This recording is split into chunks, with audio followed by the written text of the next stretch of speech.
We are now on the third Sunday of Easter, and our readings today, especially our Gospel, are a continuation of the readings of last Sunday, which is about the resurrection of Jesus addressing the doubts of the disciples.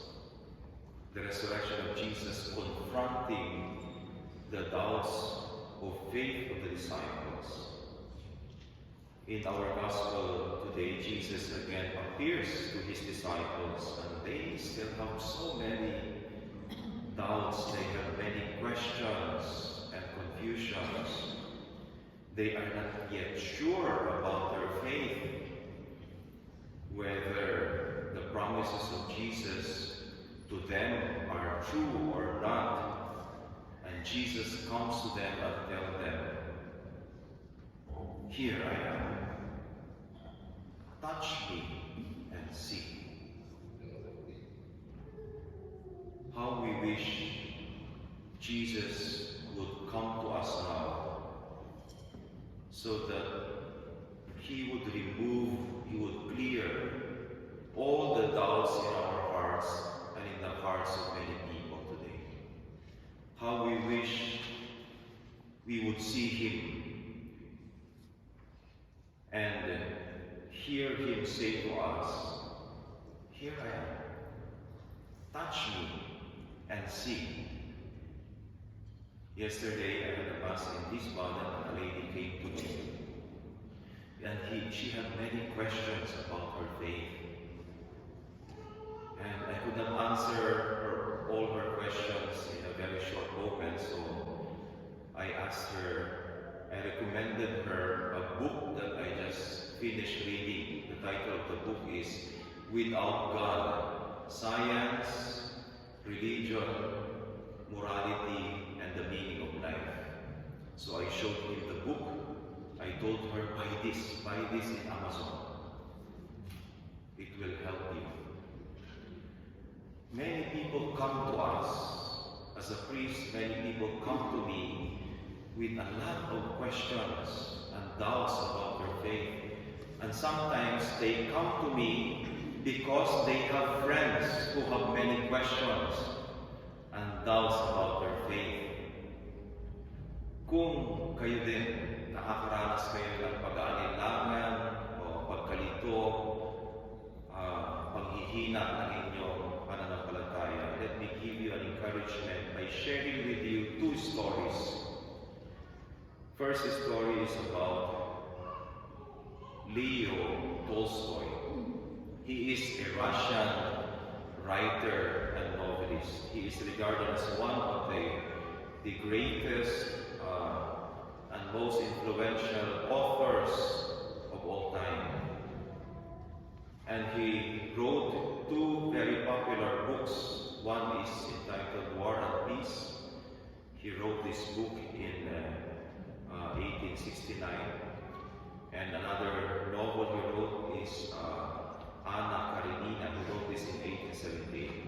So these books became bestsellers. They became very popular, not only in Russia, but all over the world.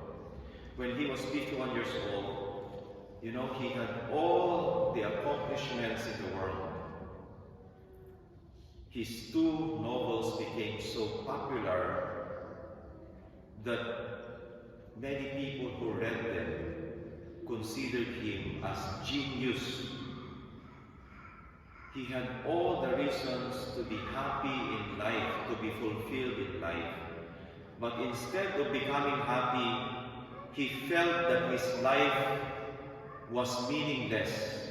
He felt that his life had no meaning. All his accomplishments had no meaning. Because one question that bothered him was, is there anything in my life that will not be destroyed by death?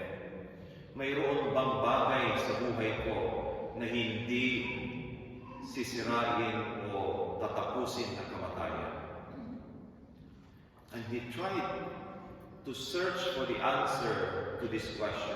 He read books on philosophy and he read about atheism, the works of atheists, and all kinds of beliefs. After reading all these books, he was never satisfied. Then he started reading about the Christian faith. He started reading the Bible and Christian books. Actually, his parents were Christians, and his parents brought him up to the Christian faith. But he lost his faith as he was growing up. He left his faith. You know what made him left his faith? What made him lose his faith? According to him, it was the bad Christians whose lives were not good examples. You know what brought him back to his faith? It was the example of the good Christians. He was so curious why they live this kind of life. It's so good. So he read more about his Christian faith, and this brought him back. He became a Christian again, and he wrote a book, Confession and Sermon on the Mount. He also wrote a book that influenced Mahatma Gandhi. The title of the book is The Kingdom of God is Within You. Now, to cut this story short, he wrote in one of his books, listen to this: I thought there was no sure truth in life, but I found a sure source of light. I found it in the gospel, in the teachings of Jesus. I found the purest and complete guide for my life. A light shone within me and around me, and this light has not abandoned me.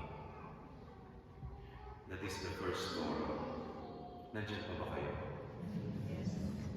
My second story is about Walter Ciszek. He is a Polish-American Jesuit priest. When he was ordained a priest, he volunteered to go to Russia as a missionary. And during this time, this was the time of war and the time of Nazi, 1939 and 1940. So it was a dangerous and terrible situation. He studied Polish language and Russian language to become a missionary.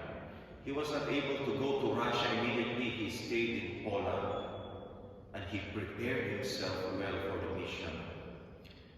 When he went to Russia, he was caught, and he was accused of being a spy, and he was put into prison for 5 years in solitary confinement alone. You know what he did while he was in prison? He memorized the time through the bells. So he memorized the time through the ringings of the bells. And every time the bell rings, he would pray the rosary and celebrate the Mass. He would pray the rosary 3 times a day and celebrate every day the Mass in the prison. After 5 years, he was transferred to the labor camp in Siberia. The most difficult conditions. He became a slave. It was a terrible life. You know how many years he spent in Siberia? 15 years in forced labor camp in Siberia. He was forced to do the most difficult job, digging foundations with bare hands, no equipment. Imagine that. Not only that, he was loading and unloading rocks, and he would crawl in dark mining excavation. And at night, he would gather some of the prisoners, some of the people in the labor camp, and he would celebrate the Mass with them. He had no books, he had no Mass books, because he already memorized the prayers of the Mass. He survived the Siberian Labor Camp, and he died in 1984. And he is now a candidate to become a saint. And he wrote his experience in 2 books. The first is With God in Russia, and the second book that he wrote is He Led Me. God led me. And in this book, in the book With God in Russia, he was asked, what kept him going?